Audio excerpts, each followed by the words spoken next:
باللہ من الشیطان اللعین الرجیم بسم اللہ الرحمن الرحیم بہ نستعین ونعین انہ خیر ناصر ومعین وصلی اللہ علی رسولہ الکریم وآل بیتہ الطیبین الطاہرین ولعنۃ اللہ علی اعدائہم اجمعین اما بعد۔ ناظرین کی خدمت میں سلام عرض کرتا ہوں اور ساتھ ہی پیغمبر اکرم صلی اللہ علیہ وآلہ وسلم اور آپ کے چھٹے جانشین امام جعفر صادق علیہ السلام کی ولادت باسعادت کے اس مسرت موقع کی تبریک اور تہنیت پیش کرتا ہوں۔ ساتھ ہی ہفتہ وحدت کے عنوان سے جو یہ ایام اتحاد المسلمین کے لیے معین کیے گئے ہیں اس کی بھی مبارکباد پیش کرتا ہوں۔ ہم یہاں جامعہ المصطفیٰ کے تحت قلیل مدتی کورس اور مطالعات اسلامی کے لیے جو موقع فراہم کیے گئے ہیں اس بخش کے تحت اس مناسبت سے ایک مختصر علمی کانفرنس کے عنوان سے آپ کی خدمت میں حاضر ہوئے ہیں، جس میں افاضل گرامی اساتذ ڈاکٹر فردوس احمد میر صاحب اور جناب ڈاکٹر باقر مہدوی صاحب ہماری خدمت میں آپ حضرات کے سامنے موجود ہیں۔ حقیر سید سلیمان مرتضیٰ رضوی اس عنوان سے کہ پیغمبروں کی ضرورت کیوں ہوئی مختصر سی گفتگو سے اس جلسے کا آغاز کرنا چاہتا ہوں۔ پیغمبروں کی کیا ضرورت ہے انسان کو، اس کو کئی عنوان سے کہا جا سکتا ہے کہ وحی کی کیا ضرورت ہے، فلسفہ بعثت کیا ہے، پروردگار نے 1,24,000 انبیاء کو کیوں بھیجا، کیا انسان جو خود صاحب اختیار ہے، صاحب عقل ہے، صاحب فہم ہے، فکر و تدبر کرتا ہے، ان تمام مخلوقات کے درمیان میں اس کے پاس گوہر عقل موجود ہے، وہ اپنی راہ کو معین نہیں کر سکتا تھا، کیا وہ اپنی ہدایت اور سعادت تک نہیں پہنچ سکتا تھا، جس مقصد خلقت کے لیے اسے پیدا کیا گیا ہے کیا وہاں تک وہ نہیں پہنچ سکتا تھا، آخر انبیاء کی ضرورت کیوں ہوئی۔ موضوع کافی بڑا موضوع ہے، مستقل کتابوں کی ضرورت ہے، لیکن آپ کے خدمت میں مختصراً کچھ عرائض پیش کریں گے اس سلسلے سے اور اساتذہ گرامی افاضل جو ہے اس کو تکمیل کریں گے۔ انسان یقیناً سب سے زیادہ باشرف مخلوقات، اشرف المخلوقات کہلاتا ہے، اور انسان کی اشرفیت بھی اس کی عقل کے بنا پر ہے، لیکن کیا اس عقل کے باوجود انبیاء کی ضرورت ہے اور ہادیان الہی کی ضرورت ہے؟ اس کو سمجھنے کے لیے سب سے پہلے ہم کو یہ دیکھنا ہوگا کہ انسان کی خلقت کا مقصد کیا ہے۔ اگر انسان کے آخری مقصد حیات کو مد نظر رکھتے ہوئے انسان کے متعلق دوسرے تمام اموروں کو اسی کے ذیل میں دیکھا جائے تو ان کی توجیہ ہوتی چلی جاتی ہے، ان کی دلیل، ان کی وجوہات معلوم ہو جاتی ہے، ان کے فلسفے سمجھ میں آتے ہیں۔ یہ مثال اور بھی تمام شعبہ حیات میں ہے، کسی بھی شعبہ حیات میں کسی بھی مقصد، کسی بھی پروجیکٹ کا اگر ہدف مد نظر ہے تو اس کے ذیل میں کیے جانے والے تمام امور اس مقصد کے تحت اگر دیکھے جائیں، اس آئینے میں دیکھے جائیں تو سمجھ میں آتے ہیں کہ یہ صحیح ہیں یا غلط ہے۔ انسان خلق کیا گیا ہے سعادت ابدی حاصل کرنے کے لیے۔ انسان کو سعادت ابدی کیسے حاصل ہوگی یہ خود ایک کیونکہ مستقل موضوع ہے، وہ فی الحال مورد بحث نہیں ہے۔ جو علماء نے پیش کیا وہ یہ ہے کہ اس سعادت ابدی تک پہنچنے کے لیے انسان کو کچھ چیزوں کی ضرورت ہے، اس میں سر فہرست ہے معرفت، اور خود اس معرفت کو حاصل کرنے کے لیے کہیں اسے عبادت کی ضرورت ہے، کہیں اسے اخلاقیات کی زندگی گزارنے کی ضرورت ہے، مختلف جزئی مسائل ہیں جس کے تحت انسان معرفت تک پہنچتا ہے۔ حتیٰ عرفاء نے اور مفسرین نے اس آیت کی تفسیر میں کہ جہاں پروردگار خلقت انسانیت کو بیان کرتا ہے کہ وما خلقت الجن والانس الا لیعبدون میں بتایا کہ اس یعبدون کا مطلب اور مقصد وہی عرفان حاصل کرنا ہے، پروردگار کی معرفت حاصل کرنا ہے۔ یہ مفہوم دوسری آیتوں سے بھی ثابت ہوتا ہے اور روایتوں سے بھی ثابت ہوتا ہے کہ جہاں یہ بتایا گیا ہے کہ یہ عبادت کا مقصد ہی عرفان الہی کا حصول ہے۔ لہٰذا انسان کی سعادت ابدی اس بات میں پوشیدہ ہے کہ انسان معرفت حاصل کرے۔ اب انسان اس وقت تک سعادت مند نہیں ہو سکتا جب تک وہ معرفت حاصل نہیں کر سکتا۔ تو کیا انسان جس معرفت کو حاصل کرنا اس کے مقصد حیات میں شامل ہو چکا ہے، اس کی کامیابی کے لیے شرط ہو چکا ہے، لازم ہے، وہ اپنی عقل سے درک نہیں کر سکتا؟ کیا اس کے پاس جو سورس آف نالج ہیں وہ کافی نہیں ہے؟ تو اگر ہم دیکھیں تو انسان کے پاس چند قسم کے سورس آف نالج ہیں۔ انسان کچھ چیزوں کو اپنی خلقت کے ساتھ لے کے آتا ہے، نیچرل اس کے پاس وہ علم موجود ہوتے ہیں، فطری طور پر، طبیعی طور پر، جس طریقے سے حیوانات کو معلوم ہوتا ہے کہ کیا کھانا ہے کیا نہیں کھانا ہے، کوئی عقل و تدبر کے بغیر فکر کے ایک زمانے سے جو حیوان جو کام کر رہا ہے وہ کرتا چلا آ رہا ہے، کیونکہ اس کی فطرت میں اس خالق نے وہ علم رکھ دیا ہے۔ اسی طریقے سے انسان کے وجود میں بھی کچھ ایسے علم ہیں جو پروردگار نے رکھ دیے، جو ہمیشہ رہتے ہیں۔ ہر ایک بچہ جو پیدا ہوتا ہے اس کے پاس بھی وہ علم موجود ہوتا ہے۔ ایک چھوٹا سا بچہ بھی جانتا ہے کہ اس کا ایک جو نومولود ہوتا ہے، جو ابھی پیدا ہوتا ہے، وہ بھی اپنے مرکز غذا کو اس سے کس طریقے سے غذا حاصل کرنی ہے اسے علم ہوتا ہے، اپنا مطالبہ کیسے کرنا ہے وہ بھی اسے معلوم ہوتا ہے۔ تو کچھ چیزیں ایسی ہیں جو نیچرل انسان کے پاس موجود ہوتی ہیں، اس کو ہم غریزہ کہہ سکتے ہیں، علوم غرائز کہہ سکتے ہیں، علوم فطری یا نیچرل علم کہہ سکتے ہیں، جو بہت محدود ہوتے ہیں۔ اس کے بعد دوسرا مرحلہ آتا ہے کہ انسان تھوڑا اور ترقی کرتا ہے، اپنے بچپن کے دوسرے مراحل طے کرتا ہوا ہے، اس کے پاس جو پروردگار نے حواس خمسہ عطا کیے ہیں ان کے ذریعے وہ علم حاصل کرنا شروع کرتا ہے، تجربہ حاصل کرتا ہے، چیزوں کو مس کر کے سیکھتا ہے، سونگھ کے سمجھتا ہے، دیکھ کے سمجھتا ہے۔ یہ وہ مرحلہ ہوتا ہے جسے ہم کہتے ہیں کہ حواس ظاہری کے ذریعے محسوسات کا علم حاصل کرنا۔ یہ دوسرا سورس آف نالج ہے انسان کا۔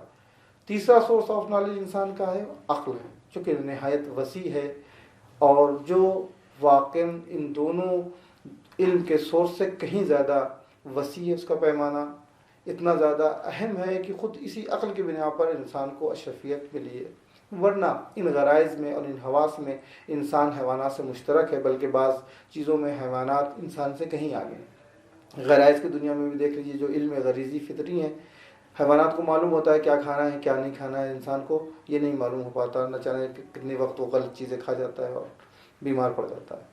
دیکھنے، سننے، سمجھنے، ٹچ کرنے میں جو جتنی یہ جو حواس خمسہ ہیں جس کو محسوسات کہتے ہیں، اس میں بھی حیوانات کتنے زیادہ آگے ہیں۔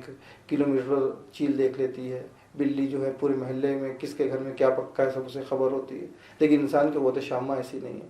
اس کے باوجود یعنی غرائز علم کی جو دو بنیادی اور پہلی اور ابتدائی سورس ہیں، ان دونوں میں انسان حیوانات سے پیچھے پھر بھی اشرف کہلا رہا ہے۔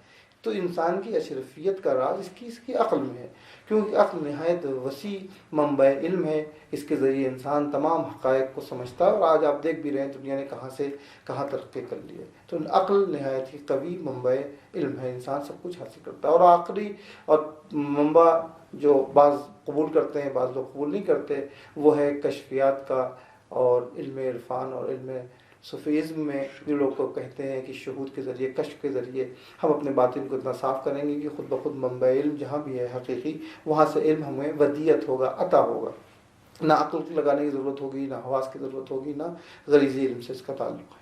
ان چار سورسوں کو مد نظر رکھتے ہوئے اگر ہم سوچیں کہ کیا یہ ہماری سعادت کے لیے یعنی کیا یہ چار سورس اتنی معرفت ہمیں دے سکتے ہیں کہ ہم اپنی سعادت تک پہنچ سکیں، وہ معرفت جو ہماری سعادت کے لیے شرط ہے، ضرورت ہے جن کی، وہ کفایت کریں گی یا نہیں کریں گی؟ ایک کو ایک کر کے دیکھنا ہے اور اپنی بات مجھے ختم کرنی ہے۔ غریزہ بات واضح ہے کہ نہایت محدود ہے، اور چند دنوں کی ابتدائی زندگی جو انسان کی اسی میں وہ ختم ہو جاتی ہے، وہیں تک محدود رہتی ہے۔ حواس بھی نہایت محدود ہیں، جو چیز ہمارے سامنے ہوگی اسی کو دیکھ سکتے ہیں، جس چیز کو ٹچ کر سکتے ہیں، جو چیز مادی ہے، میٹرل ہے، انہی چیزوں کو ہم چھو سکتے ہیں۔ لیکن ہم سب جانتے ہیں کہ اس میٹر کے علاوہ، اس مادیات کے علاوہ دنیا میں جو غیر مادی چیزیں ان کے حقائق کہیں زیادہ ہیں۔ خود ہماری عقل ہم خود ٹچ کر کے نہیں بتا سکتے کہ ہم صاحب عقل ہیں، خود اپنا ہماری روح ہے، ہمارا وجود ہے، اس کو نہیں سمجھ سکتے، نہ سونگ کے، نہ چکھ کے۔ حواس خمسہ کے دائرے میں یہ چیزیں نہیں آتی، یہ چیزوں کو عقل درک کرتی ہے۔ لہٰذا پہلے دو مرحلے تک بات بالکل واضح ہے، اس کے اوپر مزید گفتگو کی ضرورت نہیں ہے کہ یقیناً غریزی علم اور حواس خمسہ کے ذریعے جو علم حاصل ہوتا ہے، جس کو منطقی اصطلاح میں علم حصولی کہتے ہیں، یہ علم کسی بھی صورتحال میں انسان کو اس معرفت کے درجے تک نہیں پہنچا سکتا جو انسان کی لامحدود اور لامتناہی سعادت ابدی کی باعث بنے، اس کا مقدمہ بن سکے۔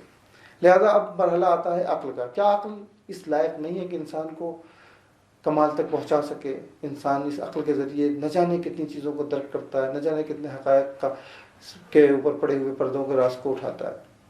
تو اب یہاں وہ مرحلہ آتا ہے کہ یہاں پر ایک سوال جو اس سوال سے ملتا جلتا ہے اور اعتراض کے عنوان سے پیش کیا جاتا ہے، جو لوگ منکرین ضرورت بعثت ہیں اور انبیاء کی پروردگار کی طرف سے ہادیان الہی کے جو سلسلہ ہے اس کے انکار کرتے ہیں اور کہتے ہیں ضرورت نہیں ہے، ان کا یہ ایک سوال یہاں اٹھتا ہے، اس کے جواب سے ہی بات واضح ہو جائے گی کہ عقل کے باوجود بھی انسان کو اللہ کی طرف سے بھیجی گئی ہدایتوں کی ضرورت کیوں ہے۔ اعتراض یہ ہے کہ لوگ کہتے ہیں کہ اگر انبیاء کو بھیجا اللہ نے، نبی آیا، رسول آئے، تو وہ جب آئیں گے تو دو قسم جو بات کریں گے وہ دو حال سے خالی نہیں ہیں، ان کی گئی باتیں یا معقول ہوں گی یا نامعقول ہوں گی۔ اگر ان کی گئی باتیں معقول ہیں تو ہم خود صاحبان عقل ہیں، ہم خود سمجھ لیں گے ان کی ضرورت نہیں ہے، اور بالفرض معاذ اللہ انبیاء جو باتیں پیش کر رہے ہیں وہ نامعقول ہیں، تو نامعقول باتوں سے بھی انسانوں کا کوئی تعلق نہیں ہے، لہٰذا جب یہ دو ہی صورتیں ہو سکتی ہیں اور دونوں صورتیں باطل ہیں، لہٰذا انبیاء کی ضرورت نہیں ہے۔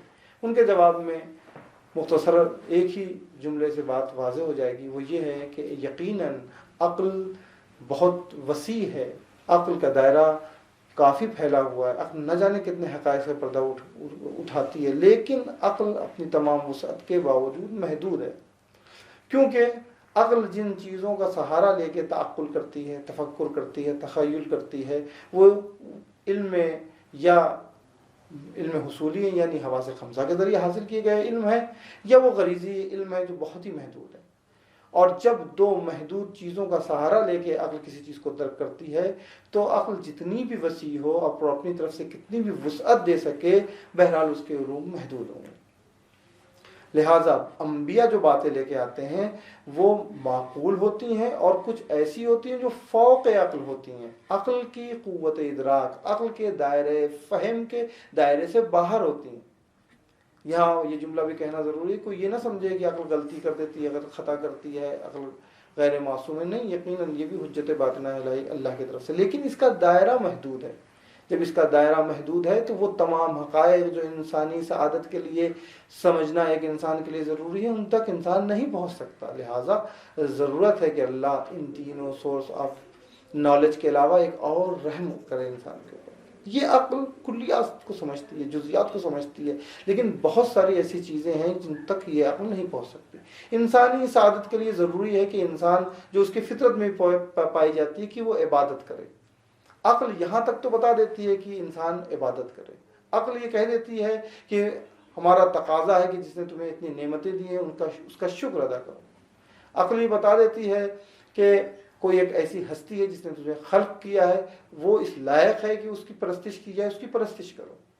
لیکن کیونکہ انسان کی عقل یہاں تک تو لے آتی ہے کہ اس کی پرستش کرنا ضروری ہے، اس کی عبادت کرنا ضروری ہے، لیکن یہ عبادت کس طریقے سے کی جائے، یہاں پر آ کر عقل کہتی ہے کہ نہیں، اب یہ ہمارے دائرے اختیار سے باہر کی چیز ہے، اس کے لیے اب الہی نمائندے کی ضرورت ہوتی ہے۔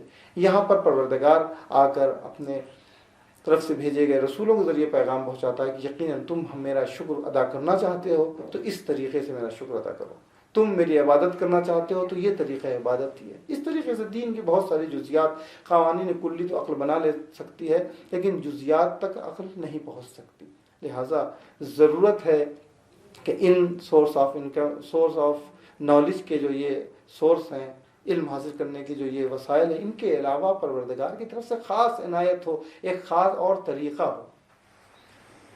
اس ضرورت کے علاوہ خود یہ بھی دیکھا جا سکتا ہے کہ عقل انسان جو ہے وہ ایک زمانہ لیتی ہے کچھ چیزوں کو سمجھنے میں، ایک ٹائم لگتا ہے۔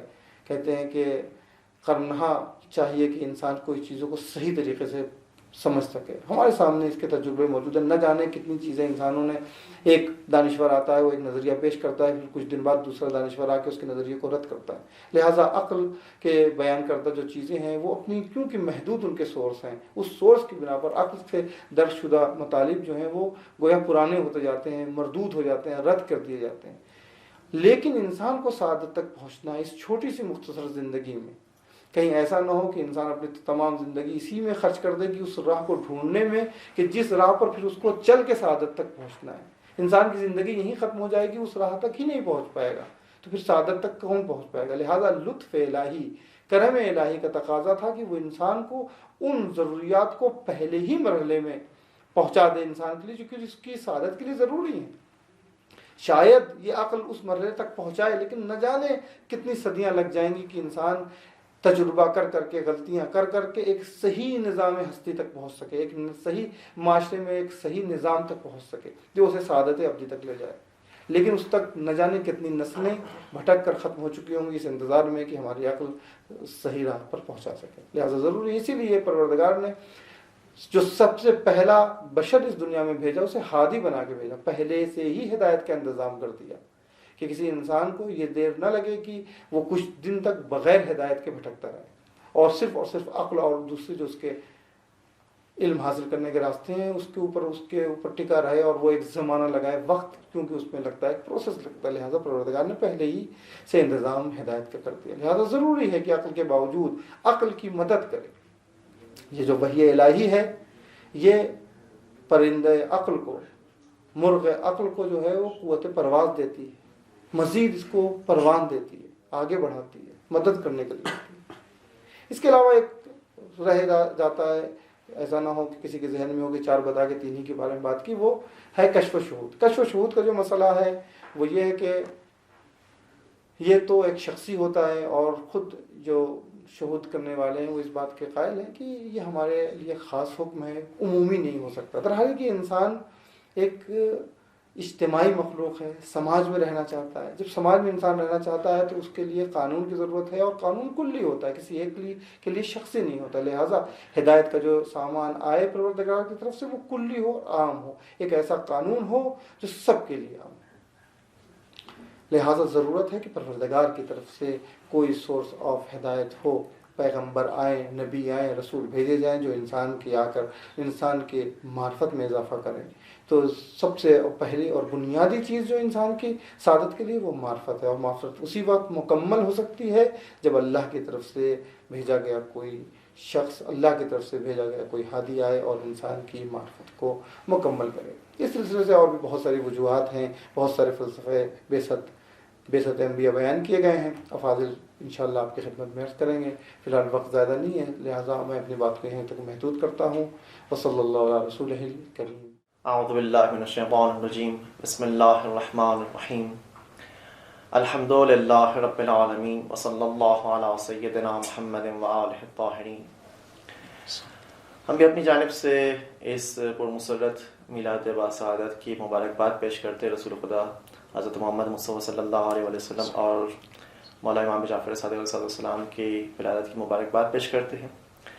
الحمدللہ مستفیض ہوئے مولانا سید صالح مرتضیٰ رضوی کے گفتگو سے، اور انہوں نے فرمایا کہ علم اور معرفت حاصل کرنے کے 4 طریقے ہیں، اور ان میں سے بھی سب سے عام طریقہ جو سب کے لیے آسانی سے دستیاب ہے وہ ہے عقل. انسان عقلی دلیل کے ذریعے سے علم حاصل کر سکتا ہے، چیزوں کو جان سکتا ہے، کائنات کی پہچان تک پہنچ سکتا ہے.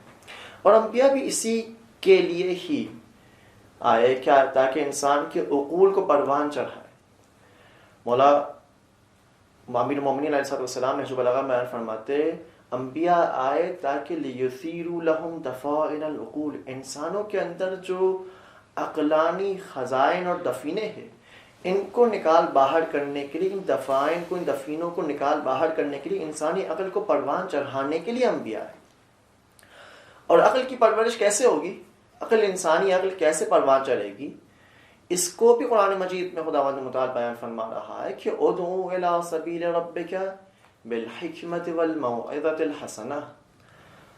اے پیغمبر اپنے پروردگار کی طرف دعوت دو. کس طریقے سے دعوت دو؟ طریقہ بیان کیا جا رہا ہے کہ بالحکمہ، حکمت کے ذریعے سے اپنے پروردگار کی طرف دعوت دو. حکمت یعنی کیا؟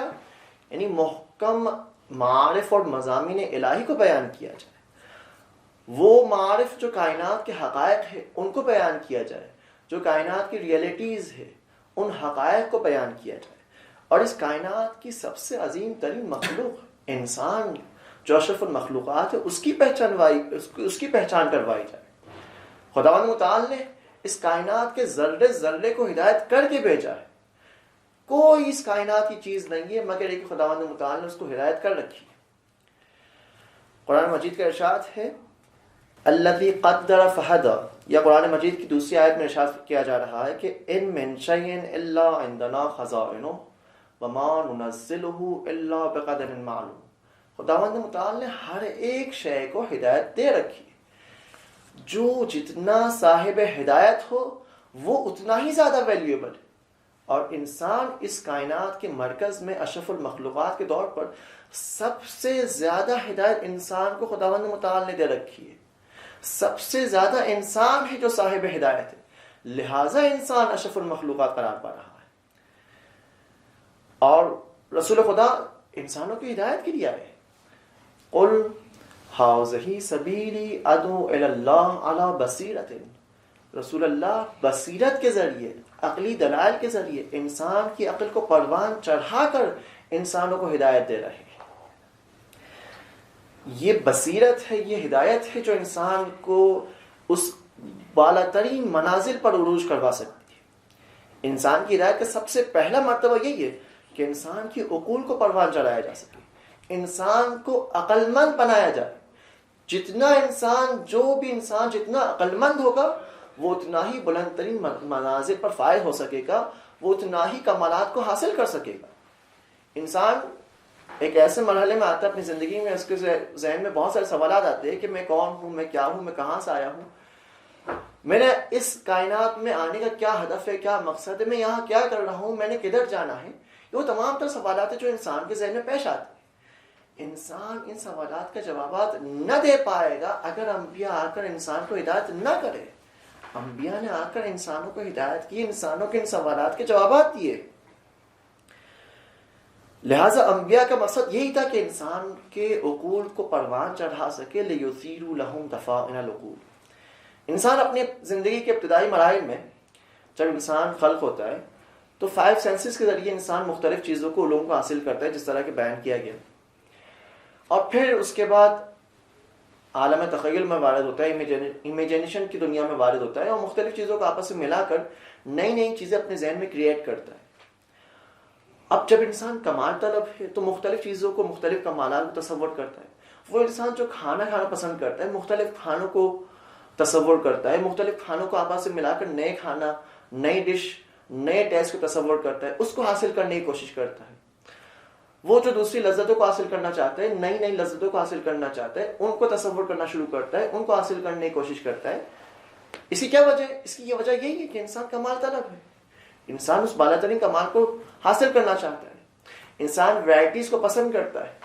اب جب انسان کمال طلب ہے، اس کمال طلب ہونے کے لیے سب سے پہلے کمال کو پہچاننے کی ضرورت ہے. میں کمال کو جانوں گا تب اس کمال کو حاصل کرنے کی کوشش کروں گا. اگر کمال کو انسان نہ جانتا ہو کیسے اس کمال کو حاصل کر سکے گا؟ اور کمال کو جاننے کے لیے اس کمال طلبی کے انسان کی جو فطری ہے انسان کے اندر، اس کو صحیح جہت دینے کی ضرورت ہے تاکہ انسان اس صحیح کمالات کو حاصل کر سکے. ورنہ یہی گھر اور گاڑی کے کمال کے اندر ہی بیٹھا رہے گا انسان کی یہی گھر، بہترین گھر بنا لے اپنے لیے، بہترین گاڑی میں سوار ہو جائے، بہترین موبائل فون ہو، بہترین لیپ ٹاپ ہو، بہترین اس کے پاس کھانے و پینے کی چیزیں ہو. جب وہ کمال کو نہ جانتا ہو تب انہی جلد گزر جانے والے کمالات میں ہی مصروف رہے گا. لیکن اگر انسان اس بالا ترین کمال کو جان پائے تو اس بالا ترین کمال کو حاصل کرنے کی کوشش کرے گا، اس راستے میں کامزار ہو جائے گا. کون ہے جو سب سے زیادہ بہتر اس کمالات کو جانتا ہو؟ ظاہر سی بات ہے جس نے انسان کو بنایا ہے، انسان کا خالق ہے، وہی سب سے زیادہ بہتر اس کمالات کو جانتا ہے.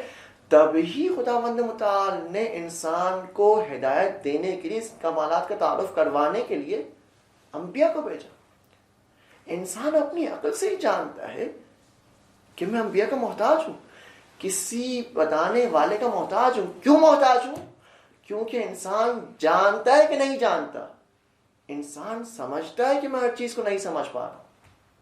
شراب و شربت جن دونوں کو انگور سے لیا جاتا ہے، کیا دونوں ہی حلال ہے؟ کیا دونوں کو ہی پیا جا سکتا ہے، استعمال کیا جا سکتا ہے؟ پیشاب اور پسینہ جو دونوں انسانی بدن سے خارج ہوتے ہیں، کیا دونوں ہی پاک ہیں؟ انسان نہیں جانتا ہے.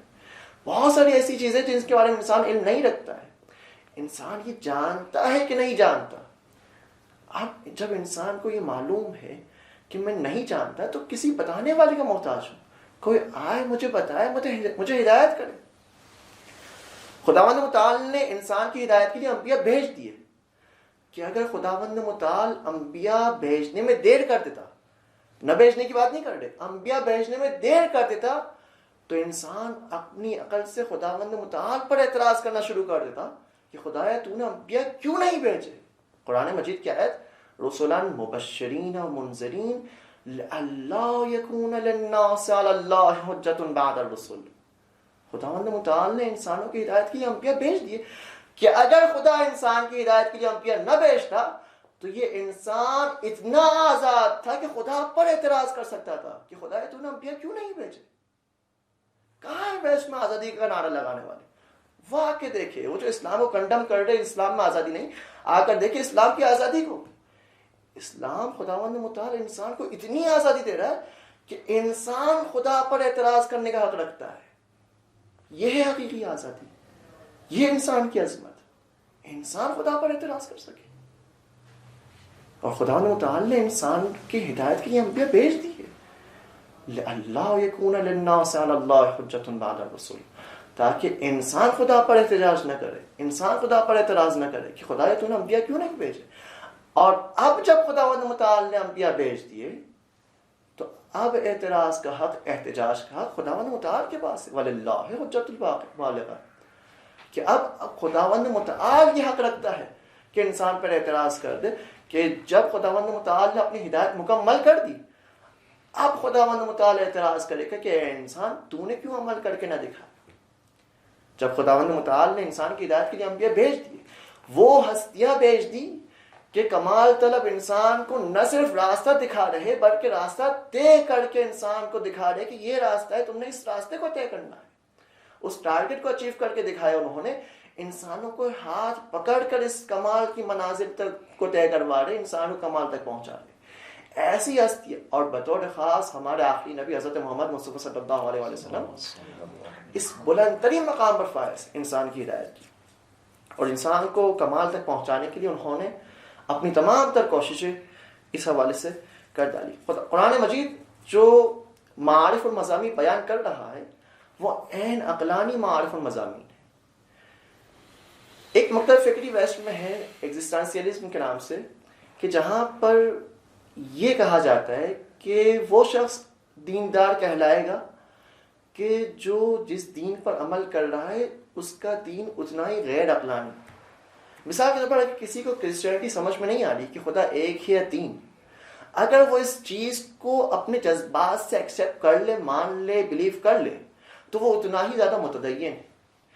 ویسٹ میں غیر عقلانی ہونے کو زیادہ دیندار کہلایا جا رہا، جبکہ اسلام ایسا نہیں. اسلام اس کے بالکل برعکس ہے. اسلام ہے ہی عین عقلانی دین، اور وہ زیادہ دیندار کہلائے گا جو زیادہ عقل مند ہوگا. اور اسلام انسانوں کو عقل مند بنانے کے لیے آیا ہے. ہر انسان، اسلام کا ہر حکم عقل مند انسانی عقل کے مطابق ہے. ہاں یہ ضرور ہے کہ بہت سارے اسلامی احکام ہمارے سمجھ میں نہیں آ رہے. ہمارے سمجھ میں نہ آنے کا یہ مطلب نہیں کہ وہ حکم بھی عقل مند کے عقل کے برخلاف ہو. نہیں، یہ انسان کو کوشش کرنے کی ضرورت ہے کہ انسان اپنی عقل کو اتنا پروان چڑھائے کہ اسلام کے تمام تر احکام کو سمجھ سکے. تبھی ہمارے بزرگ عرفاء نے، علماء نے اسرار الصلاۃ جیسی کتابیں لکھی ہے. اس اسلام کے جو معارف احکام ہیں ان کے اندر چھپے ہوئے اسرار اور رموز کو بیان کرنے کی کوشش کی. اسلام دعوت دے رہا ہے بالحکمت والموعظۃ الحسنہ، حکمت کے ذریعے، عقل مندی کے ذریعے. آؤ عقل مند بن جاؤ. والموعظۃ الحسنہ، اسلام دعوت دے رہا ہے موعظہ حسنہ کے ذریعے. اسلام ایسا نہیں کہ صرف دلیل پیش کر کے انسان کو چھوڑ دے، نہیں، بلکہ دلیل کے ساتھ ساتھ انسان کے اندر وہ پازیٹیو تبدیلی بھی آنی چاہیے. انسان اپنے اندر ایک طرف محسوس کرے، ایک حرکت انسان کے اندر ایجاد ہو، اور اس نیکی کی طرف، اس بھلائی کی طرف، اس اچھائی کی طرف انسان بڑھے خود سے.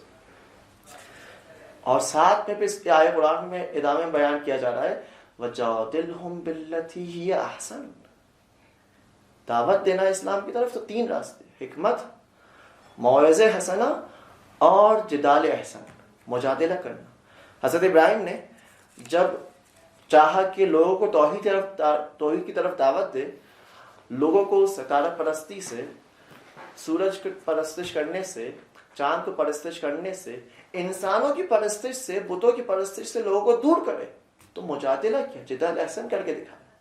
اور جدال احسن سے لوگوں کو حق کی طرف دعوت. جدال احسن کو اسی وجہ سے جدال احسن کہا جاتا ہے کہ جہاں پر جدال کرنے والا، مجادلہ کرنے والا غلط طریقے کو استعمال نہیں کرتا، بلکہ حق کے ذریعے ہی سامنے والے کو دعوت دیتا ہے حق کی طرف.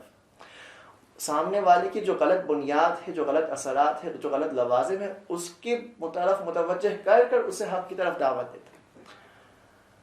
جب حضرت ابراہیم نے چاہا کہ لوگوں کو بت پرستی سے چھٹکارا دلوائے اور لوگوں کو حق کی طرف دعوت دے، تو حضرت ابراہیم نے مجادلہ کر کے دکھایا. کس طرح جدال احسن کیا؟ جب بتوں کو توڑا اور جب بت پرستوں نے حضرت ابراہیم سے پوچھا کہ انت فعلت ھذا بآلہتنا، کیا آپ نے ہمارے بتوں کے ساتھ ایسا کیا ہے، بتوں کو توڑا ہے؟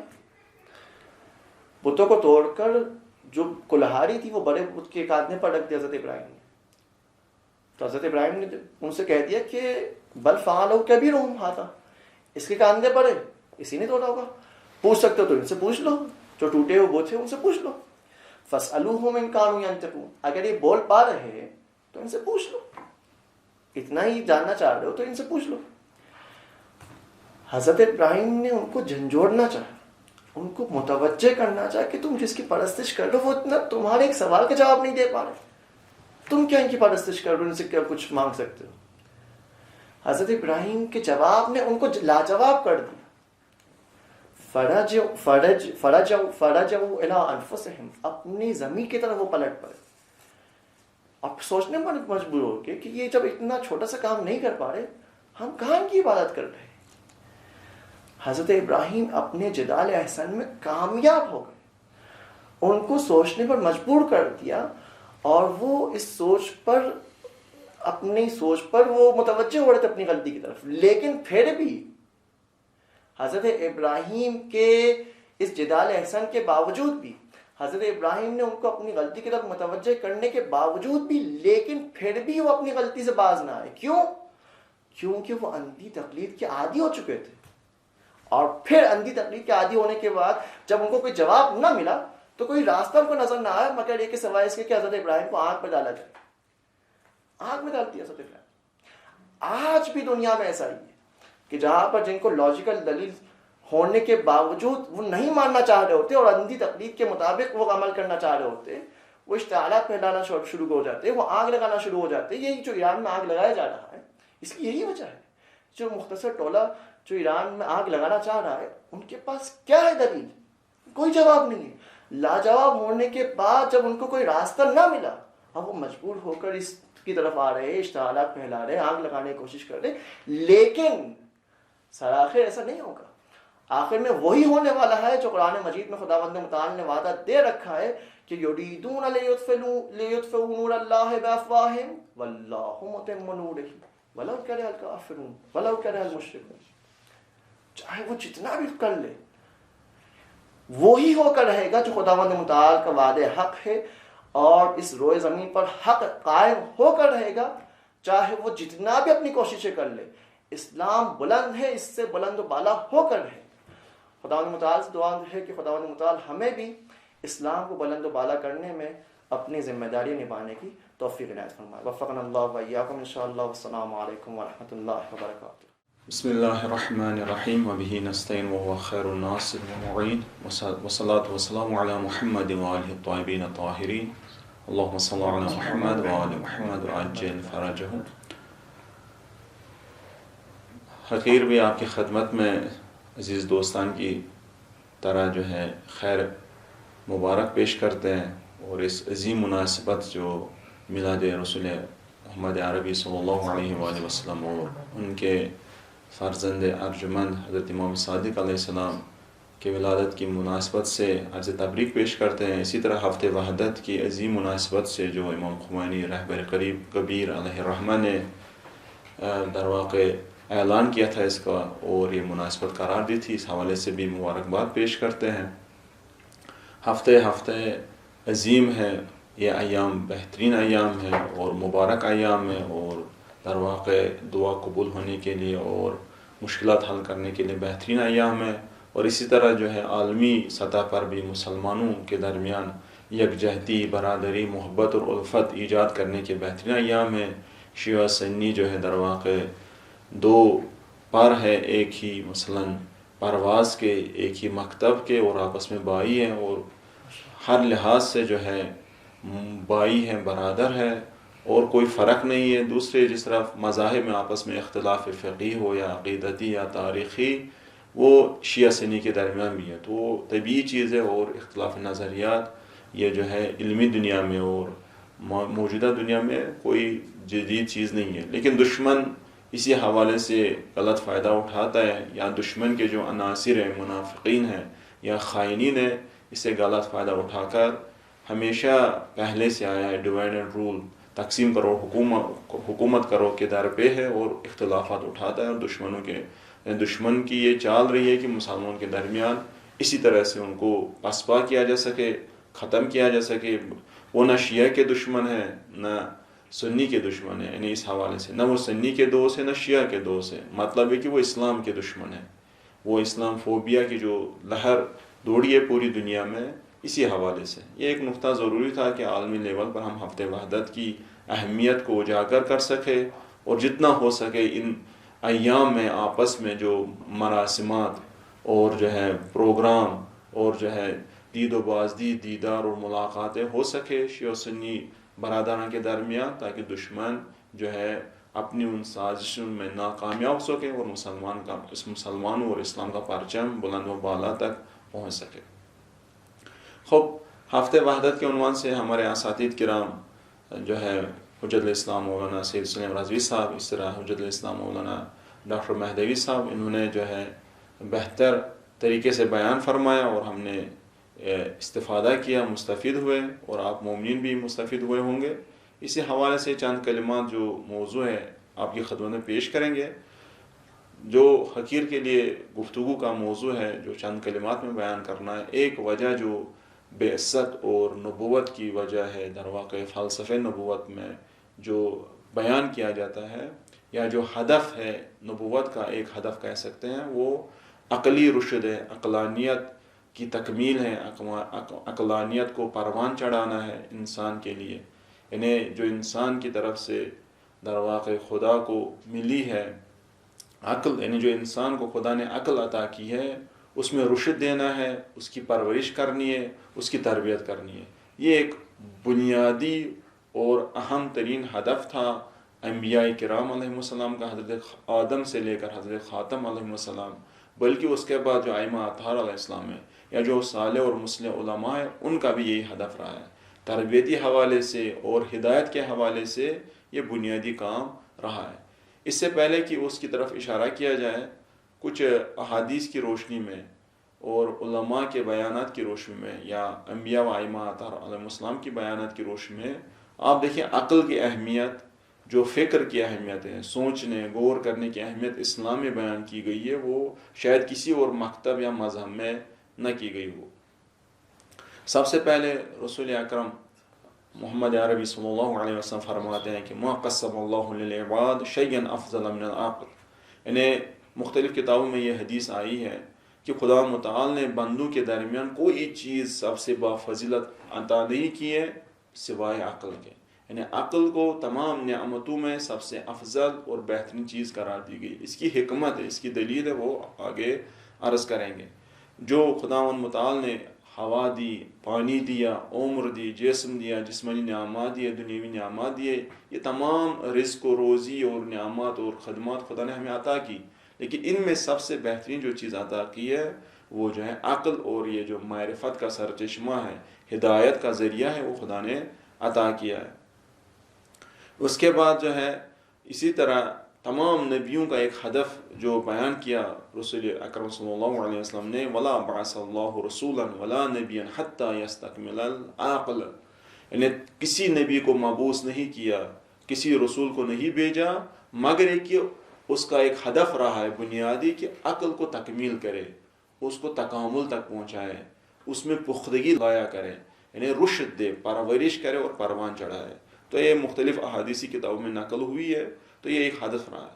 یا اس طرح دوسرے مشہور حدیثوں میں ہے، ایک حدیث ہے کہ خدا نے دو ہدایت کا سرچشمہ انسان کے لیے پیدا کیا، بھیجا. ایک تو حجت بیرونی ہے، یعنی خارجی ذریعہ ہدایت ہے، جو نبی ہے، رسول ہے، امام ہے، علماء ہے، کتاب ہے، یہ سب. دوسرا اندرونی اور داخلی حجت عطا کی، چراغ ہدایت. وہ کس پر مشتمل ہے؟ اس میں سر فہرست عقل ہے. اللہ پھر جس طرح ہمارے عزیز برادر ڈاکٹر سلیمان اعظمی صاحب نے فرمایا طبیعت ہے، نیچر ہے، 5 حواس ہے، عرض کروں خیال ہے، عقل ہے، کشف و شہود ہے یا دوسرے ذرائع ہدایت ہے، اس میں لیکن جو اندرونی در واقع حجت خدا و چراغی ہدایت ہے اس میں سر فہرست اور ممتاز عقل ہے جو خدا نے عطا کی ہے. اور اسی طرح اللہ اس کے حوالے سے میں آخر پر مزید عرض کروں گا. امام علیہ السلام خطبہ اول جو نہج البلاغہ ہے کہ جو فلسفہ نبوت اور اہداف نبوت بیان کر رہے ہیں اس میں وَيُثِيرُ لَهُمْ دَفَائِنَ الْعُقُولِ کہ جو عقل میں چھپی جو در واقع صلاحیتیں ہیں، جو دفینہ ہے، جو گنجینہ اور خزانہ ہے، ان کو جو ہے زندہ کرے، رشد کرے، بتا دے. اس حوالے سے مزید عرض کریں گے جس میں بہترین انداز میں 5 اہداف بتائیں خطبہ اول نہج البلاغہ میں علی مرزا علیہ السلام نے کہ کس کے لیے انبیاء مبعوث ہوتے ہیں، تو اشارہ کریں گے. خوب اسی طرح عقل کے حوالے سے انسان کی شرافت اور شخصیت جو ہے عقل پر دارمدار رکھتی ہے. اس کی کتنی عقل ہے، اس کا کتنا فہم ہے، اس کی کتنی سوچ ہے، فکر اس کی جتنی بلند و بالا ہوگی اتنی اس کی شخصیت بلند و بالا ہوگی. الشرف بالعقل والعدل لا بالاصل والنسب، یعنی ذات اور خاندان یا دوسرے مقامات یا دوسرے عناوین کی بنیاد پر انسان کو شرافت اور مقام نہیں دیا جاتا بلکہ اس کے فہم و شعور اور سمجھ پر ہے. الزینت الرجل عقلو، انسان کی جو زینت ہے، اس کا جو زیور ہے، اسی کی عقل ہے، اس کی فکر ہے، اس کی سوچ ہے. اور عقل جو تمام خوبیوں کا سرچشمہ ہے. عقل باعث بنتی ہے کہ انسان کو کمال تک پہنچ جائے، در واقع یہ عقل ہے. اور تمام مشکلات کا جو درمان اور حل نکل سکتا ہے اس عقل سے جو عقل سلیم ہو، پختہ ہو، پرورش شدہ ہو. اور انسان کی حیات اس کی عقل سے ہے. العقل حیات الروح والعقل حیات الروح، انسان کی روح اور جو ہے جان و جسم کی جو حیات ہے اور انسان جسے کہا جائے کہ وہ عقل کی بنیاد پر ہے. ایسا حیوانوں اور انسانوں کے درمیان جو بڑی ایک امتیازی صفت وہی عقل ہے، حیوان کے پاس نہیں ہے، دوسرے بہرحال جو جمادات ہے کائنات میں ان کے پاس نہیں ہے. تو لہٰذا انسان جو ممتاز صفت جو اس کے پاس ہے عقل ہے. یا اسی کے بعد جو ہے انسان کے پاس جو عقل ہے، العقل اصل العلم وداعیۃ الفہم، انسان عقل کی بنیاد پر علم حاصل کر سکتا ہے اور جو احساسات، فہم، فکر کی جو بنیاد ہے عقل کی بنیاد پر ہونی چاہیے. خوب یا اسی طرح پھر آگے جو فرماتے ہیں الادب والدین نتیجۃ العقل، یعنی اگر انسان مؤدب ہو، مزین ہو اسلامی آداب سے، اخلاقی فضائل سے، وہ عقل کی بنیاد پر ہے. اگر متدین ہے، دیندار ہے، ایمان مضبوط ہے، وہ بھی عقل کا نتیجہ ہے، چونکہ عقل باعث بنتی ہے انسان کو اس کمال کی طرف لے جائے اور اسے در واقع اس مسیر پر قرار دے. خوب تو لہٰذا یہ عقل کی عظمت مختصر طور پر ہمیں معلوم ہوتی ہے کہ عقل کیوں ضرورت تھی اور عقل کی پرورش کیوں انبیاء کے لیے ایک ہدف تھی. عقل وسیلہ بن سکتی ہے انسان قرب الہی، کمال ابدی، یہ جو آخری در واقع ہمارا جو یعنی آخری گھر یا آخری جو منزل ہماری ہے آخرت ہے، جہان ابدی ہے، ہمیشہ کے لیے وہاں رہنا ہے، جاویدان ہے، اس کو آباد کریں، خدا تک نزدیک ہو جائے. خدا انسان کے اندر جو صفت ہے لامحدود صفت ہے کہ کمال کی، زن و مرد کوئی فرق نہیں ہے. تو اور خدا چونکہ لامحدود ہے وہ بھی لامحدود مقام تک پہنچ سکتا ہے معنوی اور روحانی طرف سے. عقل اس میں بہت ہی بہترین ذریعہ ہے جو مقام توحید پر انسان کو لے سکتا ہے، مقام وحدانیت پر. تو لہٰذا اس عقل کی جو ہے تربیت کرنی ہے. ہاں مادی مکاتب فکر جو ہیں، دنیاوی جو خواہشات پرست ہے، ان کے یہاں جو آئیڈیالوجی یا نظریات پیش آتے ہیں وہ صرف عقل کو بھی اسی دنیا تک محدود رکھنا چاہتے ہیں. کس طرح اللہ آپ آ جائیں جو مختلف تھوماس ہابز لے لیں آپ یا جان لاک لے لیں آپ، اس طرح بڑے بڑے جو لبرالزم کے بہت بڑے در واقع نظریہ پرداز ہے، مفکر ہیں، ان کے یہاں یہ دنیاوی امورات چلنے چاہیے، دین سے کوئی تعلق نہیں. دین معنوی امور یہ انفرادی ہے. سیکولرزم وغیرہ اسی سے نکلا ہے، لبرالزم کا ایک ہی نتیجہ ہے. تو وہ عقل کو بھی اسی کس طرح قدرت حاصل کرے، شرعی طریقہ، غیر شرعی طریقہ، انسانی، غیر انسانی، یہ بس ان تک محدود ہے، اسی میں محدود ہے. لیکن اسلام عقل کے لیے دوسری اہمیت کا قائل ہے. اصل عقل کو اتنی اہمیت دے رہا ہے ایک ہدف کے لیے. عقل در واقع یہاں پر مقدمہ ہے. فرماتے ہیں کہ جیسے امام صادق علیہ السلام فرماتے ہیں جن کی میلاد بھی انہی ایام میں ہے, العقل ما عبد بہ الرحمن واکتسب بہ الجنان. یعنی عقل در واقع فقط دنیاوی امور کے لیے نہیں ہے بلکہ معنوی رشد کے لیے اور کمالات حاصل کرنے کے لیے وسیلہ ہے جس کے ذریعے ہم عبادت کریں خدا کی اور جنت حاصل کریں اور معنوی کمالات آخرت میں حاصل کر سکے, دنیا میں حاصل کر سکے. عقل اس کے لیے نہ فقط یہ قدرت دنیا کی جو موقت ہے محدود ہے اس کو دنیاوی امورات دنیاوی مقامات فقط اس کے لیے.